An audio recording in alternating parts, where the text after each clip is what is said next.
प्रभु यीशु के जीवित नाम में फिर से एक बार आप सबको प्रेम नमस्कार।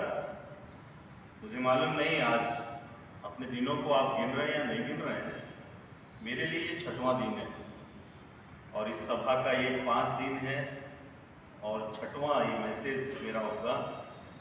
10 मैसेज के लिए मुझे कहा गया है और मैं सोच रहा था कि मैं हर मैसेज के पहले क्या कहूँ, और इससे पहले कि मैं आज का मैसेज शुरू करूं, आज के उस वचन को आप ध्यान दे रहे होंगे जो लोग रेगुलर हैं। कुछ चेहरे तो मैं देख रहा हूं, शायद आप लोगों का पर्सनल नाम नहीं मालूम, लेकिन मैं देख रहा हूं आप लोग मेरे साथ साथ हैं।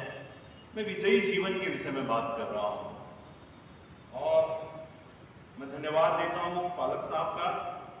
कई घरों में जाने के लिए मौका मिला और जिस घर में गए बहुत ही आनंद से उन्होंने स्वीकार किया और ये सच में मेरे लिए सौभाग्य की बात है। और मैं आपको बता रहा था कि मैं जिस बैकग्राउंड से आता हूँ, कभी कभी मुझको ये पुराने जीवन को मुझे याद करना पड़ता है कि यदि मैं प्रभु की सेवा नहीं करता रहता तो मैं कहाँ रहता। क्या सच में मुझे लोग इतना आदर करते। आशीष युवा मिशन, ब्लेसिंग यूथ मिशन के विषय में आप जानते हैं, उसके जो फाउंडर डायरेक्टर हैं वो एक बात को हमेशा कहते हैं जो मैं याद करता हूँ। इंजीनियर रहे हैं वो कहते हैं यदि मैं परमेश्वर द्वारा नहीं बुलाया जाता तो या तो मैं किसी गली या कूचे में ऐसी जिंदगी गुजारता और नहीं तो मैं अपने खेत से ताड़ी निकाल कर ताड़ी बेचता। और प्रियो, ये परमेश्वर की दया है कि परमेश्वर लोगों को बुलाता है, लोगों को अपने लिए इस्तेमाल करता है और इसलिए हमको परमेश्वर को धन्यवाद देना चाहिए कि प्रभु ने हम सबके लिए कई योजनाओं को रखा है। आज का जो भाग पढ़ा गया है यूहन्ना रचित सुसमाचार के उसके 13 अध्याय से उसके आधे भाग को ही पढ़ा गया है। जानबूझकर मैंने आधे भाग को ही पढ़ने के लिए कहा, लेकिन अगर उसको समझना है तो हमको पद 1 से पढ़ना पड़ेगा। एक बात मैं और आज आपको बताना चाहता हूं कि ये जो सप्ताह यीशु मसीह और चेलों के साथ बीत रहा है, यह अलग बात है कि 3.5 साल की सेवकाई में कई घटनाएं ऐसी घटी जहां चेलों को कुछ समझ में नहीं आता था। हर बार एक नए रीति से प्रभु यीशु मसीह वचन की शिक्षा देते थे। कई बार ऐसे दृष्टांत कहते थे कि चेलों को समझने के लिए कई बार कोशिश करना पड़ता था और बाइबल बोलती है एकांत में वो उससे पूछा करते थे, प्रभु ये दृष्टांत क्या है। कई आश्चर्यकर्म ऐसे घटे, कोढ़ियों को प्रभु यीशु मसीह कहते थे शुद्ध हो जा, जन्म के अंधे को कहते थे मिट्टी सान रहा है, वो कहते थे जा सिलों में धो आ। तो जो तरीका था ये भी बड़ा अटपटा लगा होगा चेलों को, पर एक बात उनको प्रभु यीशु मसीह के साथ जो बांध के रखा था वो बाइबल में बताया गया है, वो था यीशु मसीह का प्रेम। और इसलिए ये 13 अध्याय की शुरुआत भी ऐसी होती है। अगर आप पढ़ेंगे तो लिखा है फसह के पर्व के पहले जब यीशु ने जान लिया कि मेरी वह घड़ी आ पहुंची है कि जगत छोड़कर पिता के पास जाऊं, तो ध्यान दीजिएगा वहां लिखा है अपने लोगों से जो जगत में थे जैसा प्रेम वह रखता था अंत तक वैसा ही प्रेम रखता रहा। सच में प्रियो, ये प्रभु यीशु मसीह का बड़प्पन है कि उसने अपने प्रेम में कभी कमी नहीं की। उसको मालूम था, उसके बाद पढ़ेंगे तो यहूदा के विषय में पढ़ा लिखा हुआ है और कल मैं यहूदा के विषय में बता रहा था कि लॉयल्टी, निष्ठावान होना विजयी जीवन के लिए बहुत आवश्यक है। और आज पूरे परिप्रेक्ष्य को अगर मैं एक शब्द में कहूं तो आज जिस बात को मैं बताने जा रहा हूं, हर मसीही के लिए वो व्यक्ति जो परमेश्वर से उत्पन्न हुआ है, जो परमेश्वर से जन्मा है, उसके लिए ह्यूमिलिटी, नम्रता और दीनता बहुत ही महत्वपूर्ण है। एक बात को हमेशा नोट कर लीजिए कि शैतान सिर्फ उन्हीं से डरता है, शैतान सिर्फ उन्हीं से डरता है जो सच्चे मन से परमेश्वर का भय रखते हैं। अगर आप परमेश्वर का भय नहीं रखते, परमेश्वर की परवाह नहीं करते, तो यकीन मानिए मार्ग और सारा चीज खुला हुआ है शैतान के लिए, आपको गिराने के लिए। परीक्षाएं आएंगी, परिस्थितियां विषम परिस्थितियों में बदल जाएंगी और आप सिर पिटते रह जाएंगे कि मेरे साथ ये सब क्यों हो रहा है। कारण कहीं ना कहीं आपको देखना होगा कि वो चीज जो परमेश्वर आपके जीवन में देखना चाहता था, वो चीज जिसके लिए प्रभु ने आपको बुलाया, आने वाले समय में मैं उस बात को भी थोड़ा सा बताऊंगा। और इसलिए मैं इस बात को बताया कि चेलों के लिए सब कुछ एकदम नया था, यूनिक एक्सपीरियंस था। कभी नहीं देखे थे यीशु मसीह के लिए इतनी भीड़ होगी, होशन्ना की जय जयकार होगी। कभी नहीं देखे थे कि लोग कपड़े बिछा रहे हैं, पेड़ों से डालियां काट कर डाल रहे हैं, और यूहन्ना कहता है खजूर की डालियां बिछा रहे हैं। कभी नहीं देखा था उन्होंने, पर हो रहा है। सारी बातें जो इस समय में घटित हो रही, क्योंकि हर बातों को हम यहां डिस्कस नहीं कर रहे हैं, हम जानते हैं most of the things we know, लेकिन कुछ एक बातों को जरूर हमें ध्यान देना होगा, क्योंकि परमेश्वर का वचन जीवित है, प्रबल है, हर एक दोधारी तलवार से चोखा, और मैंने पहले ही दिन कहा वो बोलने वाली किताब है, बात करती है, वो लोगों के जीवन को बदलने के लिए वो बात करती है। और इसलिए हमें इस बात को समझना होगा। जिस समय प्रभु यीशु मसीह ने अपने चेलों को बुलाया, मत्ती रचित सुसमाचार उसके 10 अध्याय में अगर आप पढ़ेंगे तो उसने उन्हें इस्राएल की खोई हुई घराने के पास भेजा, और वो सारे वाक्यों को आप पढ़ सकते हैं। लेकिन अगर आप उसी अध्याय में आएंगे, वहां पर लिखा हुआ है कि जब चेले यीशु मसीह के कहे अनुसार से जाने पर थे, और वहां पर लिखा हुआ है कि आने वाले संकट के विषय में यीशु ने उन्हें बता दिया कि मैं तुम्हें भेड़ों के समान भेड़ियों के बीच में भेज रहा हूं। इसका मतलब क्या है? इसका मतलब यह है कि तुम कंफर्ट जोन में रहने नहीं जा रहे। प्रभु का काम करना है तो तुमको सारी चीजें तुम्हारे साथ, इसलिए मैं 4 बातों को हमेशा बताता हूं। अगर परमेश्वर का काम आपके जीवन में होना है, यदि आप परमेश्वर के साथ लगे रहना चाहते हैं, तो आपके लिए परमेश्वर की सबसे पहली बात, आपके लिए परमेश्वर की प्रतिज्ञा, प्रॉमिसेस ऑफ गॉड। अंग्रेजी में एक ही में, I am standing on the promises of God my saviour. प्रतिज्ञा है, परमेश्वर की प्रतिज्ञा है। वो प्रतिज्ञा है कि जब तू जल में से होकर जाए वो तुझे डुबा नहीं सकेंगी, आग में से होकर जाए तो वो तुझे जला नहीं सकेंगी। लेकिन उसका दूसरा भाग यह है, यदि तुम आज यहोवा की विधियों और आज्ञाओं को मानने में चौकसी करना, ये सब लिखा है। आप कुछ नहीं करेंगे तो आपके जीवन में प्रतिज्ञाओं का कोई महत्व नहीं है, वो आपके लिए नहीं है, उनके लिए है जो वास्तविक में परमेश्वर की संतान है। इसलिए परमेश्वर के वचन में ये बात कही गई, अपने मन में ये ना सोचना कि हम इब्राहिम के संतान हैं। परमेश्वर पत्थरों से अब्राहम की संतान पैदा कर सकता है। हर एक बातें परमेश्वर के वचन में लिखी है, इसलिए सबसे बड़ी बात प्रतिज्ञा है। लेकिन उसके साथ रिस्पॉन्सिबिलिटी है, कर्तव्य है, जिम्मेवारियां हैं कि परमेश्वर के कामों को, परमेश्वर की बातों को हम समझें। और इसीलिए यीशु ने कहा मैंने तुम्हें नमूना दिखा दिया। उसी पद पे हम लोग थोड़ा देर विचार करेंगे। मैं तुम्हें नमूना दिखाता हूं। आप जानते हैं एक प्रोफेसर का काम और एक कोच का काम, दोनों ट्रेन करना है, इक्विप करना है, लेकिन दोनों का तरीका अलग अलग है। प्रोफेसर क्लासरूम में वो लेक्चर देगा, बताएगा, सॉल्यूशन करेगा, सारी चीजें करेगा, लेकिन कोच शायद उतना सारी चीजें डिटेल ना बताए, उतनी थ्योरी ना बताए, लेकिन कोच सब बातों को करके बताएगा। और हम धन्यवाद दें हमारे परमेश्वर के वचन में, प्रभु यीशु मसीह मनुष्य का पुत्र बनकर जब आया तो उसने मनुष्यों के लिए कोच बनकर सब काम किया। ये उस समय की बात है जब भेड़ों को चरवाहे के लिए भेड़ों को बलिदान होना पड़ता था उनके पालकों के लिए। लेकिन हमारा खुदा परमेश्वर कितना मेहरबान है कि उसने जो अच्छा चरवाहा था भेड़ों के लिए अपना प्राण देने के लिए आया।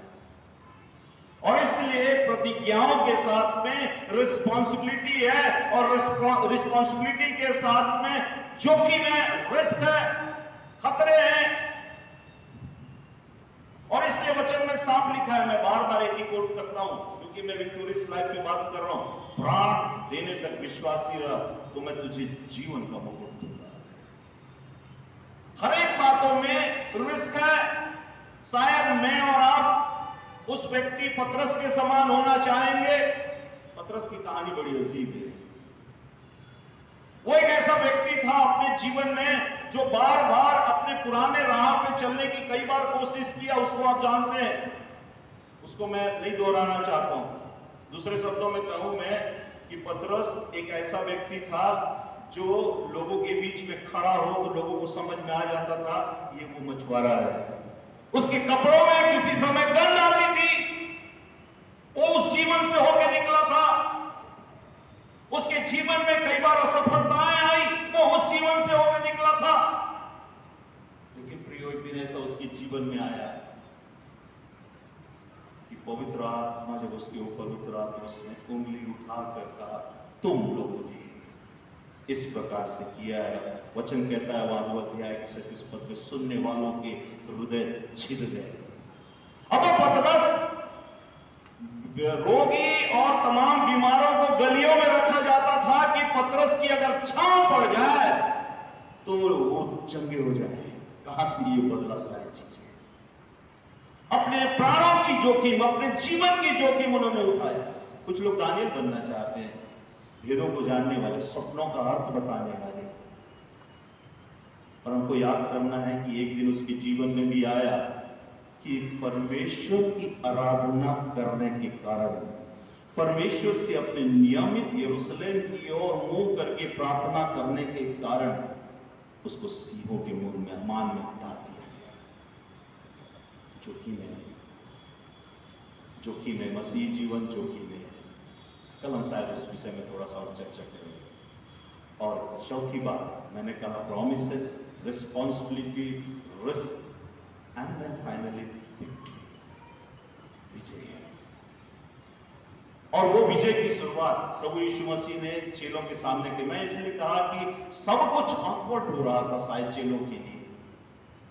यीशु मसीह कभी कोड़ा ना उठाने वाला कोड़ा उठाकर मंदिर की सफाई भी कर लिया। वो महिला यीशु मसीह के सिर के ऊपर में आकर बहुमूल्य इत्र लेकर उसने डाल दिया, वो भी हो गया। और यहूदा इस्करियोती का चरित्र को भी हमने देखा। तमाम चीजें उस सारे चेलों के लिए अलग हो रही हैं, लेकिन परमेश्वर के वचन की बातें आज इस बात के लिए है कि मैं और आप आज भी परमेश्वर द्वारा इसलिए रखे गए हैं कि मैं और आप सीखें। यीशु मसीह ने मत्ती रचित सुसमाचार 11 अध्याय के उसके 28 से 30 पद को कहा, जो बड़े बड़े एनजीओ लोग अपने बोर्ड में लिखते हैं। इसको क्रिश्चियन ऑर्गेनाइजेशन कई जगह में मैंने इसको देखा। इसमें लिखा है सब परिश्रम करने वालों और बोझ से दबे हुए लोगों, मेरे पास आओ, मैं तुम्हें विश्राम दूंगा। मेरा जुआ अपने ऊपर उठा लो और मुझसे सीखो, क्योंकि मैं नम्र और मन में दीन हूं, और तुम अपने मन में विश्राम पाओगे, क्योंकि मेरा जुआ सहज और मेरा बोझ हल्का है। 3 बातें यहां पर है। Come to me, take my योक, और सबसे बड़ी बात है लर्न फ्रॉम। नम्रता और दीनता का पाठ प्रभु यीशु मसीह ने इस रीति से कहा, मैं नम्र और दीन हूं। मत्ती रचित सुसमाचार उसके 5 अध्याय और उसके 3 पद में आप जानते हैं, जो धन्य वचन है उसका सबसे पहला वचन यही था, धन्य है वे जो मन के दीन है, क्योंकि क्या लिखा है, स्वर्ग का राज उन्हीं का है। और 5 पद में पढ़ेंगे तो वहां लिखा है, धन्य है वे जो नम्र है, क्योंकि वे पृथ्वी के अधिकारी होंगे। नम्रता और दीनता का ये एक बहुत ही उत्कृष्ट उदाहरण है प्रियो। इसलिए मैं इस बात को बताना चाहता हूं कि प्रभु यीशु मसीह यही काम को किया, मेरा जुआ अपने ऊपर ले लो। इसका मतलब होता है, जुआ का मतलब होता है प्रभु के साथ प्रभु का काम। ध्यान दीजिएगा मैंने क्या कहा, प्रभु के साथ प्रभु का काम। शायद मनुष्य जो है इस बात को समझने में, कई बार होता है प्रभु जरूरी नहीं आपका काम करें, और भी तो कई काम है, आप हमारा बस साथ देगा नहीं। जुआ का मतलब होता है कि उसके साथ में, आप जानते हैं बैलगाड़ी का, प्रभु साथ में रहेगा और उसका काम करना है, उसकी इच्छा को पूरी करना है। भजन संहिता 143:10 में ये लिखा है, मुझको सिखा कि मैं कैसे तेरी इच्छा पूरी करूं। प्रभु की प्रार्थना बोलना बड़ा आसान है, जैसे स्वर्ग में तेरी इच्छा पूरी होती है वैसे इस धरती पर भी पूरी हो। और इसलिए प्रियो हमें इस बात को समझना है, परमेश्वर मुझसे और आपसे बहुत सी बातों में मेरे और आपकी कमजोरी को नजरअंदाज करता है, ये बात को हम समझ लें। कई बार हम अपने जीवन, अपने शरीर के विषय में ज्यादा सोचते हैं। एक पर्चा में पढ़ रहा था, बहुत पुराना पर्चा था, पता नहीं कौन परमेश्वर के दास ने उस पर्चा को लिखा था, बहुत पुराना एक मुझे वैसे मिला था। उसमें एक कहानी ट्रैक के रूप में रखी थी, और वो कहानी ये थी कि एक दल समुद्र के कुछ बातों को खोज करने के लिए निकला। अपने साथ उन्होंने अनाज और सारी चीजें ले ली, और वो बहुत दिन तक सारी बातें करते रहे। और एक दिन अचानक उनका जहाज जो है वो शिपरैक हो गया, टूट गया, एक टापू में जा लगे। उनके पास खूब सारा अनाज फिर भी बचा हुआ था, और उस समय में वो लोग सोचने लगे अब हम क्या करें। अपने तरफ से जितना उनको जो भी संदेश देने का था उन्होंने देने का प्रयास किया। पर उस कहानी में एक भाग था प्रियो, और वो ये था कि एक नौजवान अचानक उस टापू में दौड़कर देखने लगा कहां ये क्या है। अचानक उसको एक चमकीली वस्तु मिल गई, बड़ा खुश हो गया। वो कहा कि हम बहुत भाग्यवान हैं, अरे यहां पर देखो मुझे ये चमकीली मिली है। सब लोगों ने परखा, घिस के देखा तो पता चला कि वो सोना है, वो भी खालिश सोना। और लोगों में बड़ी खुशी हो गई उस दल में। उन्होंने कहा कि वाह कितना अच्छा है, परमेश्वर जो करता है हमारे भला के लिए करता है। अगर जहाज नहीं टूटता तो इतना बड़ा भंडार हमको नहीं मिलता। एक वहां पर एक समझदार व्यक्ति, बुजुर्ग आदमी था, उसका देखो सोना के चक्कर में मत डूबो, अभी जो मौसम दिख रहा है कुछ, चलो अगर हम कहीं देखें तो कुछ अनाज को हम बो दें ताकि जीवन की कुछ बात हो जाए तो हम लोग कम से कम सरवाइव करने पाए। पर लोगों ने उसकी सलाह को अनसुनी कर दी। अब रोज की दिनचर्या ये होती, भूख और प्यास भी लोगों को नहीं लगता। वो जितना जो मिला, जैसा मिला, कुछ भी करके वो सुबह से शाम तक सिर्फ सोना बटोरते थे, सिर्फ सोना बटोरते थे। और प्रियो उस कहानी का जो सबसे लास्ट भाग है ये है, इतना सोना बटोर लिया कि सोने के ढेर लग गए, लेकिन दिन प्रतिदिन उनका शरीर कमजोर और दुर्बल होता गया, और सारे के सारे लोगों की डेथ हो गई। बहुत दिनों के बाद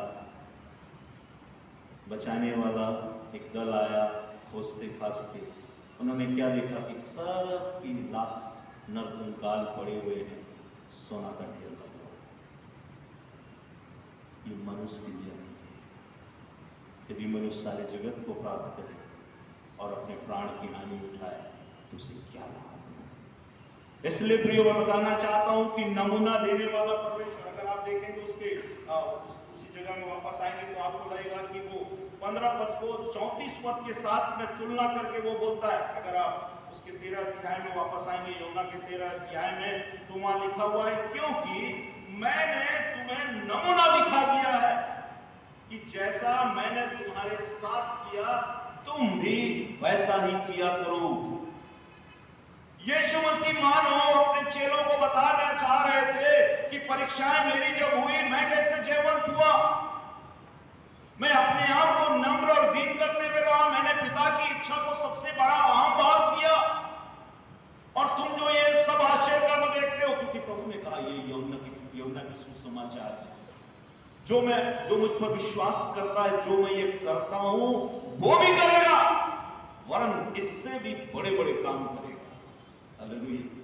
परमेश्वर अपने वचन में कभी भी वो विरोधाभास बातें लेकर नहीं आता है, लेकिन प्रभु यीशु मसीह जब पद 34 इसमें आगे पढ़ते जाएंगे, क्योंकि ये आधा हिस्सा इसमें लिखा है, मैं तुम्हें एक नई आज्ञा देता हूं, एक दूसरे से प्रेम रखो, जैसा मैंने तुमसे प्रेम रखा है वैसा ही तुम भी एक दूसरे से प्रेम रखो। यदि आपस में प्रेम रखोगे तो इसी से सब जानेंगे कि तुम मेरे चेले हो। और इसलिए प्रियो, ये हमारे जीवन के लिए कितना आवश्यक है। प्रभु यीशु मसीह के इस पूरे भाग में अगर आप देखेंगे तो न सिर्फ वो नमूना देता है, न सिर्फ वो करके दिखाता है, लेकिन वो हर एक बातों को वो उनके जीवन के लिए पहले से ही सेटल करके रखता है, क्योंकि वो जिस जगह में जा रहे हैं, जिस रीति से जा रहे हैं, उनके जीवन में कई प्रकार की बातें आएंगी। बहुत दिनों के बाद जब पौलुस इफिसियों की पत्री उसके 4 अध्याय और उसके 1 से 4 पद को लिखता है, तो मैं सोचता हूं उसकी मन मस्तिष्क में प्रभु यीशु मसीह की ये बात जरूर रही होगी कि गुरु ने चेलों के पांव धोए, क्योंकि पांव धोने का जो काम था वो गुरु का कभी नहीं होता। यहूदी परंपरा में जितने लोग जानते हैं, उसके लिए अलग व्यक्ति नियुक्त होते थे, गुलाम। लेकिन पूरी रीति से नम्रता के साथ में, पूरी रीति से प्रभु यीशु मसीह ने इस काम को अंजाम दिया। और इसलिए इफिसी उसके 4 अध्याय और उसके 1 से 4 पद में अगर पौलुस की बात देखते हैं तो वो कहता है कि तुम जिस बुलाहट से बुलाए गए थे, याद रखना, तुम्हें बुलाहट मिली है, बड़ी एक पवित्र बुलाहट मिली है। जिस बुलाहट से तुम बुलाए गए थे वो आगे में लिखा हुआ है, उसके योग की चाल चलो। फिर उसको एक्सप्लेन किया है, पता नहीं आपकी गुजराती बाइबल में कैसे एक्सप्लेन है, लिखा हिंदी में अर्थात कैसे चाल चलना है। तो वो कहता है सारी नम्रता, दीनता सहित धीरज धरकर, 3 बातें यहां लिखी है, सारी नम्रता, दीनता सहित धीरज धरकर। और आगे अगर आप देखेंगे तो लिखा है प्रेम से एक दूसरे की सह। और अगर आप उसके आगे के लाइन में पढ़ेंगे तो लिखा है मेल के बंधन में आत्मा की एकता रखने का यत्न करो। कई बार हमारी कलीसियाओं में, कई जगहों में मसीही लोगों के लिए ये बात कही जाती है कि मसीही लोग एक दूसरों को बहुत कम सहयोग करते हैं। दूसरे कौम के लोगों के विषय बताते हैं, वो 1 ईंट और 1 रुपया देकर दूसरों का पूरा व्यवसाय को खड़ा कर देते हैं। लेकिन एक तस्वीर ये भी कही जाती है कि मसीही लोग एक दूसरे की टांग खींचने में माहिर होते हैं। शैतान इन दिनों में पूरे वेग के साथ में सबसे पहले इसी बात को फूट डालकर, इसी बात को लेकर आता है। हर एक बात अपने जीवन में हर आदमी सोचता है वो भी कुछ है। कल मैं उस बात को बता रहा था और इसलिए मैंने यिर्मयाह के 9 अध्याय उसके 23-24 से इस बात को विशेष उल्लेख किया था कि वीर अपनी वीरता पर घमंड न करे, बुद्धिमान अपनी बुद्धि पर घमंड न करे, धनी अपने धन पर घमंड न करे, पर जो घमंड करे केवल इस बात पे घमंड करे कि वो मुझको जानता और समझता है कि मैं ही यहोवा। हर एक बातें यहां पर उस समय के अनुसार से अनपेक्षित थी चेलों के लिए। मरकुस रचित सुसमाचार में अगर आप 3 बार देखेंगे तो 3 बार उसने यही भविष्यवाणी की। 8 अध्याय से अगर आप पढ़ेंगे 10 अध्याय तक, तो वहां पर वही कहा कि हम चलो यरूशलेम को चलते हैं, वहां मैं पकड़वाया जाऊंगा, वो मुझे मार डालेंगे, लेकिन मैं तीसरे दिन जी उठूंगा। एक बार तो पतरस भाई साहब ने उसको अलग ले जाकर झिड़क दिया, ये सब क्या बात कर रहे हो, जीवन जीवन की बात करते थे, अब मौत मौत की बात कर रहे हो। और यीशु मसीह को उसको कहना पड़ा कि शैतान मुझसे दूर हो, क्योंकि तू मनुष्य की बातें नहीं, ये परमेश्वर की बातें नहीं, मनुष्य की बात पर मन लगाता है। और दूसरे में लिखा हुआ है कि चेले अचंभित थे और उसको पूछने से डरते थे कि ये सब बातें क्या है। और इसलिए प्रियो, हर एक बातों में यही चीज प्रभु यीशु मसीह उनको बताना चाहता था कि समय अब आ गया है, हर बातों को तुमको समझना होगा। लेकिन उससे पहले एक बात को जान लो, अभी तक तो तुम विवाद करते थे कि हम में से बड़ा कौन है। यीशु मसीह ने बच्चे का उदाहरण देकर भी कई बार समझाया, लेकिन फाइनली यीशु मसीह एक ही चीज को बताना चाहता है, नम्रता और दीनता ही परमेश्वर के पास तुमको ले जा सकती है।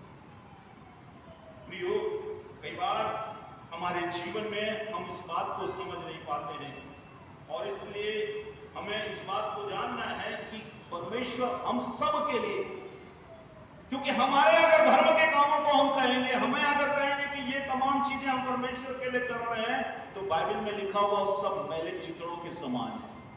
नीति वचन की किताब को पढ़ लीजिए, कोई पढ़ लीजिए, नीति वचन की किताब उसके 11 अध्याय और उसके 21 और उसके 32 पद को अगर आप पढ़ेंगे, तो परमेश्वर जिसको इस संसार में एक्सेप्ट करता है, बाइबल बोलती है धर्मी बनाने वाला, पवित्र करने वाला केवल वो परमेश्वर है।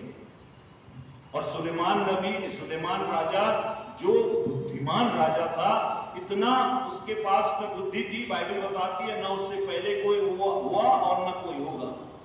वो जब लिखता है जवानों को, सब लोगों को, तो वो कहता है तू अपनी समझ का सहारा नहीं लेना, वरन संपूर्ण मन से यहोवा पर भरोसा। पढ़िए उसको क्या लिखा, नीति वचन 11 उसका 21 और 32 पद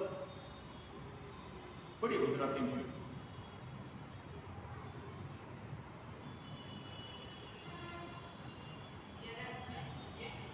11:31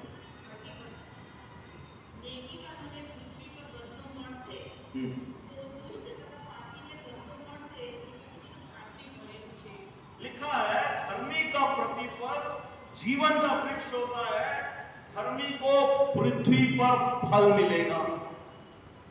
कौन सी बातें आपके जीवन में होगी तब आप फल प्राप्त करेंगे, क्योंकि स्वर्ग का राज्य भी उन्हीं का है, पृथ्वी के अधिकारी भी वही लोग होंगे जो परमेश्वर के उस नम्रता और दीनता के भाव को समझते हैं, एक दूसरे के साथ प्रेम रखने में, एक दूसरे की सहने में जो आगे बढ़ जाते हैं, वो उन्हीं लोगों के लिए लिखा हुआ है। और अगर आप 13 अध्याय उसकी 21 पद में पढ़ेंगे तो वहां लिखा हुआ है, बुराई पापियों के पीछे पड़ती है, परंतु धर्मियों को अच्छा फल मिलता है। परमेश्वर जो मास्टर प्लान मेरे और आपके लिए बनाया है प्रियो, वहां पर हम तभी फिट होते हैं जब हम प्रभु यीशु मसीह के इन शब्दों को अपने जीवन में अनुसरण कर पाते हैं। ऐसे नहीं होगा, मैंने आपसे पहले ही कहा, हर एक लोगों ने जो परमेश्वर को अपना सब कुछ माना, उन्होंने अपने जीवन का रिस्क लिया, अपने जीवन को परमेश्वर के हाथ में छोड़ा, उसके बाद ही उनके जीवन में परमेश्वर की बातें आ पाई। और ये तमाम चीजें इसलिए मैं बता रहा हूं प्रियो, क्योंकि परमेश्वर चाहता है कि मैं और आप उसकी संतान बन जाए। कितना अद्भुत है परमेश्वर, हम उसको राजाओं का राजा, प्रभुओं का प्रभु कहते हैं, और जो उस पर विश्वास करता है वो उसकी अपनी संतान बना देता है। इसका मतलब क्या है, राजा के हम बच्चे होते हैं, राजकुमार राजकुमारी होते हैं। क्या ये हमारे लिए कम सम्मान है? क्या हमारे जीवन के लिए कम रिवार्ड है? परमेश्वर चाहता है कि हम इन बातों को समझें, लेकिन कई बार इस बात को हमारे जीवन में हम इस बात को समझें। मैं 2 उदाहरण में आपको देकर आगे समाप्त करना चाहता हूं। सबसे पहली बात, एक व्यक्ति अगर नाव में चल रहा है और सिर को वहीं घूमता रहा है, तो क्या वो अपने मंजिल पे पहुंचेगा? कभी नहीं। उसको हर लहरों के बीच में आगे निकलना है और उस किनारे, बाइबल बोलती है, उस पार जाना है। बाइबल का भी एक बहुत कई संदेश ऐसे हैं, झील के उस पार।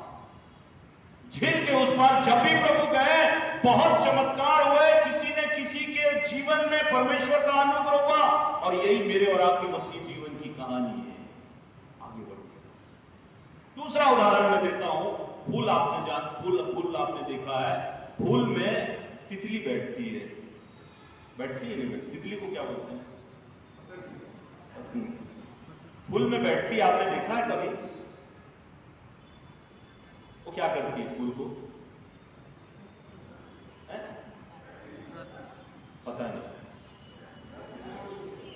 तितली कुछ नहीं करती।